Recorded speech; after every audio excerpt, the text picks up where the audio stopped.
नमस्कार दोस्तों, एलडी बाबा क्लासेज में आपका स्वागत है। दोस्तों, आज की क्लास में हम BPSC TRE 4 music teacher vacancy 2024 के लिए संगीत से संबंधित कुछ इम्पोर्टेंट क्वेश्चन लेकर आए हैं, जिसे आप ध्यानपूर्वक देखिएगा, सुनिएगा और समझिएगा। तो प्रश्न हम शुरू करते हैं कि बड़े गुलाम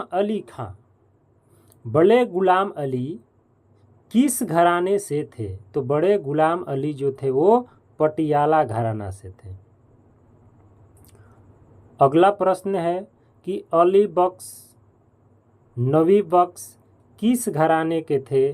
तो पटियाला घराना के थे। किस घराने के थे? पटियाला घराना के थे। अगला प्रश्न है कि इचलंकर जिकर किसके गुरु थे। तो विष्णु दिगंबर पुलुस्कर जी का। किसके गुरु थे? विष्णु दिगंबर पुलुस्कर जी का। अगला प्रश्न है कि नीलकंठ बुआ किसके शिष्य थे। तो नीलकंठ बुआ जो थे इचलंकर जिकर का शिष्य थे। अगला प्रश्न है कि रविंद्र संगीत देश के किस भाग से संबंधित है। तो रविंद्र संगीत देश के पश्चिम बंगाल से संबंधित है। अगला प्रश्न है कि रविंद्र जी संगीत के अलावा और क्या थे। तो रविंद्र जी संगीत के अलावा नाट्यकार थे, उपन्यासकार थे, संगीतकार थे और चित्रकार भी थे, गायक भी थे। अगला प्रश्न है कि गंधार का संवादी स्वर क्या है। तो गंधार का संवादी स्वर जो है वो है नी।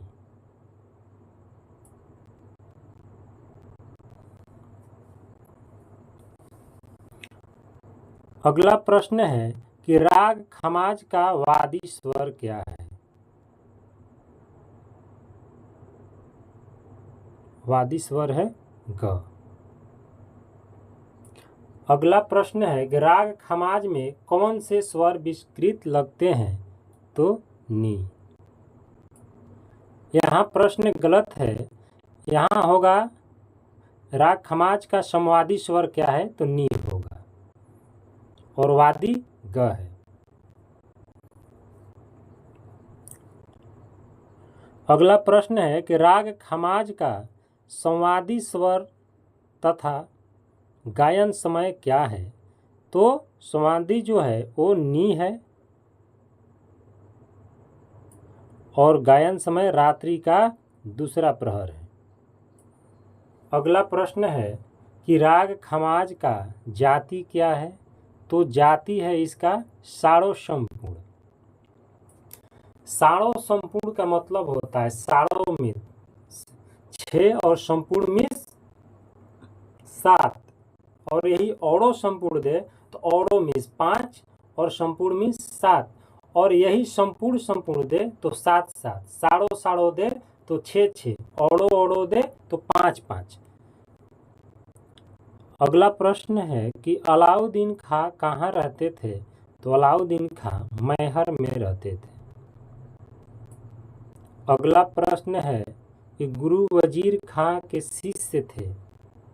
तो गुरु वजीर खां के शिष्य जो थे वो है अलाउद्दीन खां। अगला प्रश्न है कि रविशंकर श्री पन्नालाल घोष के गुरु कौन थे। तो रविशंकर और श्री पन्नालाल घोष के गुरु थे अलाउद्दीन खां। कौन? अलाउद्दीन खां।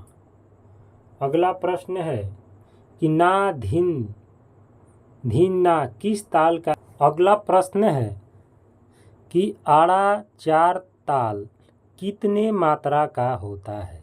तो आड़ा 4 ताल जो होता है वो 14 मात्रा का होता है। अगला प्रश्न है कि आड़ा 4 ताल कितने विभाग का होता है। तो आड़ा 4 ताल 7 विभाग का होता है।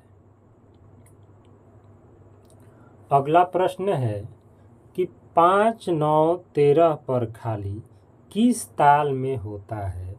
तो 5, 9, 13 पर खाली आड़ा 4 ताल में होता है। अगला प्रश्न है कि विपंची किस वाद्य से जुड़ा हुआ है? तो विपंची जो है वो वीणा वाद्य से जुड़ा हुआ है।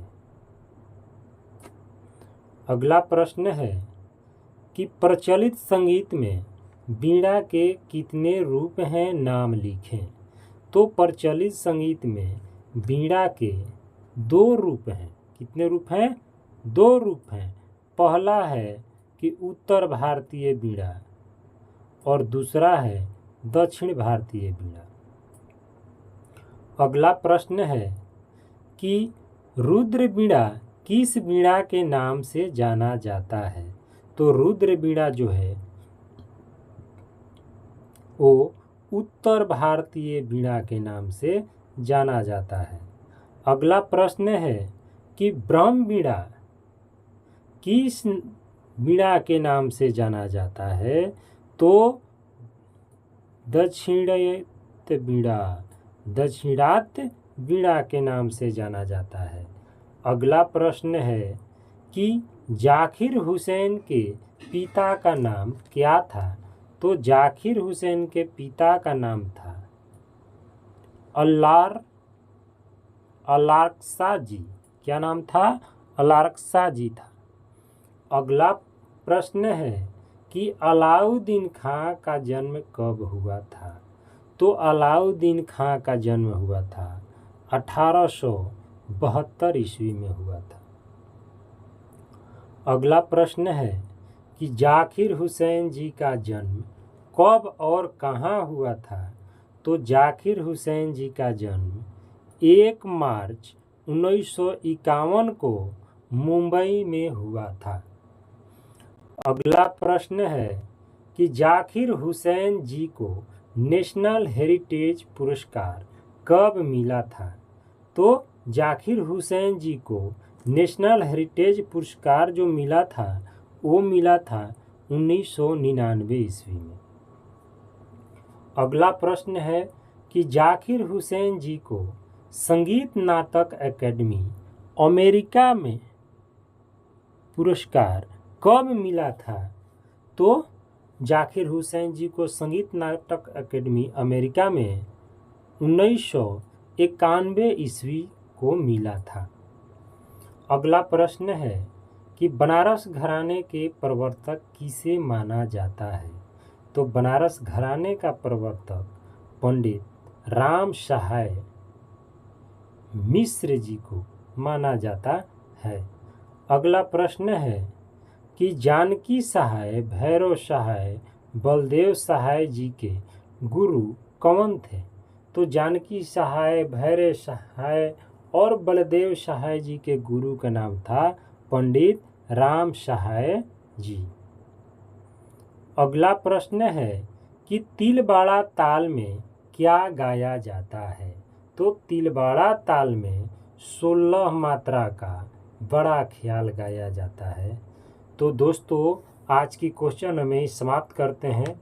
अगर मेरा वीडियो पसंद आए तो मेरे चैनल को लाइक, शेयर और सब्सक्राइब करना बिल्कुल ना भूलें।